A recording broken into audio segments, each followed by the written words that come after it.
Connor, thanks. Now, 6:45, President Trump last night signing a new executive order that gives Elon Musk's Department of Government Efficiency even more authority. Musk also answering questions about his work in the Oval Office late yesterday. Let's bring in Scripps News Group's Joe St. George live for us in Washington this morning.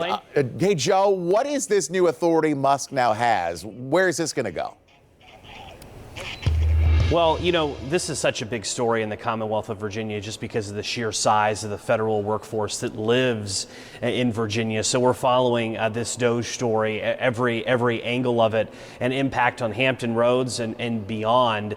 For one, just a remarkable scene in the Oval Office yesterday with President Trump seated behind the Resolute desk, really giving the spotlight to Musk to engage in banter back and forth, Q&A with reporters, the most extensive answers yet we've heard from Musk since January 20th on his department's mission of downsizing and reshaping what the federal government looks like. Take a listen from Mr. Musk. The people voted for major government reform. There should be no doubt about that. That was on the campaign. The president spoke about that at every rally. The people voted for major government reform. And that's what people are going to get. That means if you can get $1 trillion of economic growth and you can cut the budget deficit by $1 trillion, between now and next year, there is no inflation. That's important, I think, because now we're knowing the rationale here. If Musk believes that if he can get $1 trillion out of the federal government and the economy can grow, that you're going to bring down inflation, even though we've been seeing signs, go to the grocery store and see eggs of certain goods certainly not going down in price. As far as the new executive orders by President Trump, they empower DOGE representatives to be at every federal agency, requires federal agency department heads to work with DOGE on hiring and potentially downsizing various agencies. Today on Capitol Hill, there will be a DOGE subcommittee hearing. This is technically a separate but very similar effort.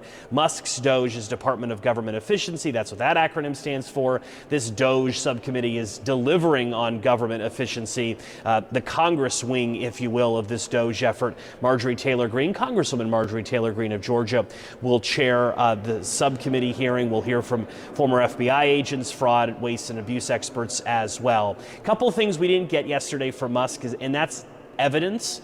Right? He's making a lot of claims about bureaucrats, those in the bureaucracy, enriching themselves. We didn't necessarily get the receipts here, as journalists will continue to push for that.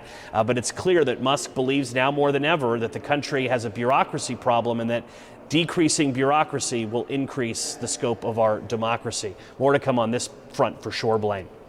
Absolutely, Joe. And when we're talking about that executive order signing, that meeting in the Oval Office yesterday, we do want to bring up an important issue involving the Associated Press, where they say their own reporter was barred from the Oval Office because of how the AP reports on the Gulf of Mexico versus the Gulf of America. What are you hearing about this? What does this really mean? And I think this is showing us a couple things. One, I'm immediately thinking of some issues in the first Trump administration in which the Trump administration would restrict access for certain reporters based on that reporters' network or publications' coverage of certain things. In this particular case, the Associated Press says that they were barred from that Oval Office event because they are not fully calling the Gulf of the formerly known as Gulf of Mexico, Gulf of America. Some organizations have made the change. For instance, if you pull up Google Maps right now and you go over to where the Gulf of Mexico, Gulf of America is, you'll see Gulf of America put in there by Google. Google in Europe is not changing that. It would still be Gulf of Mexico if you had your iPhone on in London. The Associated Press is often referring to this controversy as the Gulf of Mexico, recently named by President Trump Gulf of America. President Trump wants organizations to just call it what he wants it to be called, which is Gulf of America.